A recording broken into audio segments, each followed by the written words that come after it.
കേരളത്തിന്റെ പൊതുവായ വികാരം മാനിച്ചാകും കോൺഗ്രസ് മുഖ്യമന്ത്രിയെ തീരുമാനിക്കുകയെന്ന് RSP നേതാവ് NK പ്രേമചന്ദ്രൻ MP.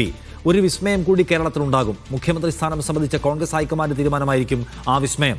തെരഞ്ഞെടുപ്പ് വിജയത്തിൽ VD സതീശന്റെ പങ്ക് നിർണായകമായിരുന്നു. പ്രതിപക്ഷ നേതാവ് എന്ന നിലയിൽ അദ്ദേഹം മികച്ച പ്രവർത്തനം കാഴ്ചവെച്ചുവെന്നും NK പ്രേമചന്ദ്രൻ പറഞ്ഞു.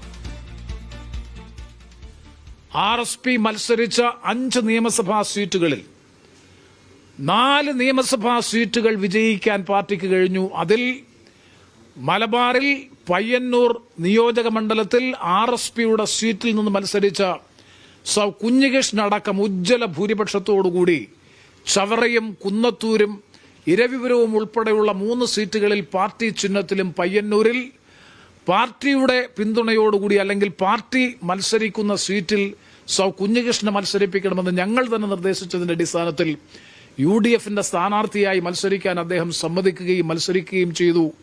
ഈ 4 സീറ്റിലും തിളക്കമാർന്ന വിജയം കൈവരിച്ചുകൊണ്ട് 5 സീറ്റിൽ 4 സീറ്റിലും മത്സരിച്ച് വിജയിക്കുമ്പോൾ പാർട്ടിയുടെ ഒരു തിരിച്ചുവരവിന്റെ തുടക്കം കുറിക്കലാണ് ഈ കഴിഞ്ഞ 10-12 വർഷക്കാലം പാർട്ടിക്കെതിരെ ഉയർത്തിക്കൊണ്ടുവന്ന വ്യക്തിഗതമായ സ്വാർത്ഥ താൽപര്യത്തിന് വേണ്ടിയിട്ടുള്ള മുന്നണി മാറ്റമായിരുന്നു 2014 നടന്നത് എന്ന നിലയിൽ CPMന്റെ നേതൃത്വത്തിൽ നടത്തിക്കൊണ്ടിരിക്കുന്ന പ്രചരണം ഉൾപ്പെടെയുള്ള എല്ലാത്തരം പ്രചരണങ്ങളെയും അപ്രസക്തമാക്കിക്കൊണ്ടുള്ള ഒരു ജനവിധിയാണ് കഴിഞ്ഞ ദിവസം RSPയെ സംബന്ധിച്ചിടത്തോളം ഈ നിയമസഭാ തെരഞ്ഞെടുപ്പിൽ ഉണ്ടായത്.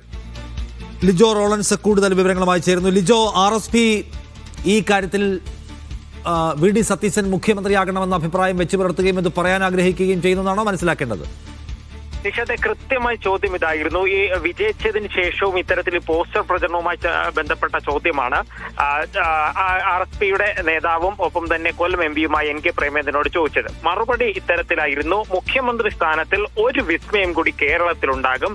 ഇത് കോൺഗ്രസ് ഹൈക്കമാൻഡിന്റെ തീരുമാനമായിരിക്കും ആ വിസ്മയം. അപ്പോൾ തിരിച്ചൊരു ചോദ്യം ചോദിച്ചു, നിലവിൽ തിരഞ്ഞെടുക്കപ്പെട്ട ആളാണോ അതല്ലാത്ത ഒരാളാണോ എന്ന ചോദ്യം ചോദിച്ചപ്പോൾ ഒരു പുഞ്ചിരിയായിരുന്നു അതിനൊരു മറുപടി. എന്തായാലും എല്ലാവർക്കും സ്വീകാര്യനായ ഒരാളായിരിക്കും കേരളത്തിന്റെ അടുത്ത മുഖ്യമന്ത്രിയായി വരിക. കേരളത്തിന്റെ പൊതുവായ വികാരം, തെരഞ്ഞെടുപ്പിലുണ്ടായ വികാരമെല്ലാം മാനിച്ചുകൊണ്ടുള്ള ഒരു തീരുമാനം മാത്രമായിരിക്കും വരിക എന്നുള്ളതാണ് കൃത്യമായി അവിടെ NK പ്രേമചന്ദ്രൻ പറയുകയും ചെയ്യുന്നത്. കാരണം 3 വർഷം മുൻപ് ചേർന്നൊരു UDFലാണ് ഇത്തരത്തിൽ തീരുമാനങ്ങൾ എടുത്തത്. 2 കാര്യങ്ങൾ, മിഷൻ 2025ഉം മിഷൻ 2026ഉമാണ്. ടീം UDF ആയി ആ 2 കാര്യങ്ങളും കീഴടക്കാൻ കഴിഞ്ഞു. അതിന് നേതൃത്വം നൽകിയ ഒരാളാണ് പ്രതിപക്ഷ നേതാവായിട്ടുള്ള VD സതീശൻ. VD സതീശന്റെ പങ്ക് വിസ്മയിക്കാൻ കഴിയില്ല. അത് നിർണായകമായ പങ്ക് വഹിക്കുകയും ചെയ്തിട്ടുണ്ട്. പ്രതിപക്ഷ നേതാവെന്ന നിലയിൽ മികച്ച പ്രവർത്തനം കാഴ്ചവെച്ചു. അതേ സമയത്ത് തന്നെ KC വേണുഗോപാലിന്റെ പ്രവർത്തനങ്ങളെക്കുറിച്ചും രമേശ് ചെന്നിത്തലയുടെ പ്രവർത്തനങ്ങളെക്കുറിച്ചും അക്കമിട്ട് നിരത്തുകയും ചെയ്തിട്ടുണ്ട്. എന്തായാലും ഒരു നിലപാട് ഈ നേതാക്കൾക്ക് കൃത്യമായി ഇപ്പോൾ ഏകദേശം ഒരു ധാരണയായിട്ടുണ്ട്. അത് ആരാണ് എന്നുള്ള കാര്യത്തിൽ ഇനി പ്രഖ്യാപനം വരിക